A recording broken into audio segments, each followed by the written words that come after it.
Today we're taking a look at these MLB matches, which are happening on Wednesday, June 21, 2023, and giving you our team and total picks for today.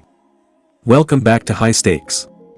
Before we dive into our video, don't forget to subscribe and to push the notification bell so you don't miss any of our videos. Also check out our Patreon if you want access to our premium picks. Our Patreon is a way for us to help you improve your chances of making more money. You will find the link to our Patreon in the description and comments section below. Baltimore Orioles vs Tampa Bay Rays. Tyler Wells is expected to take the mound for the Orioles. In his last start, he went 6.2 innings and gave up 5 hits, 1 walk, 2 earned runs, and struck out 8 in a win against the Toronto Blue Jays. Wells has a record of 6-2 with a 3.20 ERA, 0.86 WHIP, and an 82-16 KBB ratio in 13 starts and 14 appearances this season. Opposing batters are hitting .183 against Wells. Taj Bradley is expected to take the mound for the Rays. In his last start, he went 4.1 innings, gave up 4 hits, 3 walks, 2 earned runs, and struck out 11 batters in a no decision against the Oakland Athletics. Bradley has a record of 4-3 with a 4.19 ERA, 1.30 WHIP, and a 63-15 KBB ratio in 9 starts this season. Opposing batters are hitting .247 against Bradley this season. The Orioles have the pitching edge in this matchup thanks to Tyler Wells. Wells has a 3.20 ERA and 0.86 WHIP this season, and he has allowed 2 or fewer earned runs in 4 straight starts. Taj Bradley has not gone 6 innings in any of his 9 starts, and he will struggle against the Orioles' potent offense. Baltimore is in the top 10 in the league in runs, home runs, RBIs, strikeouts, SLG, and OPS. I predict that the Orioles will win this game, so I recommend taking them on the money line. Tropicana Field is a very pitcher-friendly park and Tyler Wells has been very good. Wells has a record of 6-2 with a 3.20 ERA, 0.86 WHIP, and an 82-16 KBB ratio in 13 starts and 14 appearances this season. Opposing batters are hitting .183 against Wells. He is first in the MLB in WHIP. Wells has allowed 2 or fewer earned runs in 4 straight starts. He will be able to slow down Tampa Bay's offense. This will be a lower scoring game and the under will hit.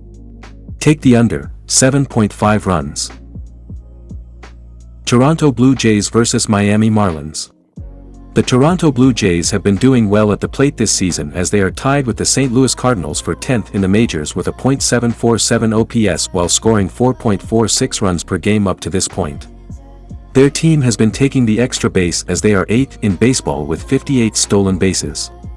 Shortstop Bo Bichette has been doing very well at the plate as he is slashing .317/.348/.508 with 14 homers, 46 RBI, 38 runs scored, and 3 stolen bases on 6 attempts. The Miami Marlins have been a decent offensive team at this point of the season as they are currently 17th in MLB with a .720 OPS while scoring 4.1 runs per game thus far. A big reason why is the fact that they are 8th in the big leagues with a team batting average of .260. Second baseman Luis Arias has been hitting incredibly well this season as he is slashing .400/.450/.490 with 2 home runs, 35 RBI, 31 runs scored, and a stolen base on 3 attempts. The Miami Marlins and Toronto Blue Jays are facing off in a matchup of 2 teams with very different offensive approaches. The Marlins have been scoring runs at a much higher rate than the Blue Jays in recent weeks, averaging 5.35 runs per game in their last 17 games compared to Toronto's 3.56 runs per game in their last 18 games. The Marlins bullpen has also been slightly better than the Blue Jays bullpen, with a 3.92 ERA compared to Toronto's 4.04 ERA. All in all, I expect the Marlins to win this game as a road underdog, led by the pitching of Sandy Alcantara. Both starting pitchers have been able to do extremely well during day games this season. Kevin Gausman is 3-1 with a 1.40 ERA and a .221 opposing batting average in 8-day games while Sandy Alcantara is 0-2 with a .227 batting average against and a 4.32 ERA in 6-day games pitched. Neither team has been able to slug well in the previous 15 days, as Toronto 20th with a .381 slugging percentage while Miami is 22nd with a .375 team slugging percentage in that stretch. The under has hit in 5 of their last 7 games against one another, so go with under 7 runs in this game. Chicago Cubs vs Pittsburgh Pirates. The Chicago Cubs have been red hot of late, winning 7 of 8 and holding the Pirates scoreless through their first 2 games of the series. All while generating 12 runs over the same span. Catcher Tucker Barnhart and CF Mike Tauchman each hit single bombs, with Ian Happ being the only Cub to log multiple hits. On the night, the Cubs ended with 7 hits. Marcus Stroman got the start, and over his 7 innings tossed he struck out 5 and gave up 5 hits. Runs have been hard to come by of late for the Pirates. Over their last 3 games they've accrued just 2 runs, being goose-egged so far in this series. In Game 2 the Pirates ended with 5 hits, with Connor Joe and Cobrian Hayes being the only 2 to log multiple hits. Johan Oviedo got the nod for Pittsburgh, and he allowed 2 runs and struck out 3 over 6 innings. LHP Rich Hill is set to take the hump for his 9th home start of the season.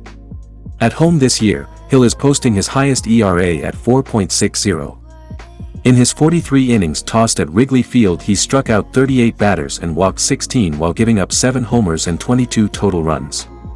Hill is throwing a multi-season high in K rate, but is still below his career average. As for homers, he's posting a multi-season high in those allowed as well. The veteran southpaw tossed once against the Cubs a season ago, and in that outing he finished with a 5.79 ERA over 4.2 innings. Over that span he held Chicago to .176 in the box, but walked 4 batters and gave up 3 runs while striking out 3. The Cubs are on a hot streak, while the Pirates are struggling. Hendricks has been pitching well on the road this season, and while he has given up more home runs during daytime games, his ERA is still solid. Hill has been giving up home runs at a near-career high, and he has not pitched well at PNC Park this season. The Cubs are the better team, and they are the better value at even money. I recommend taking the Cubs on the road.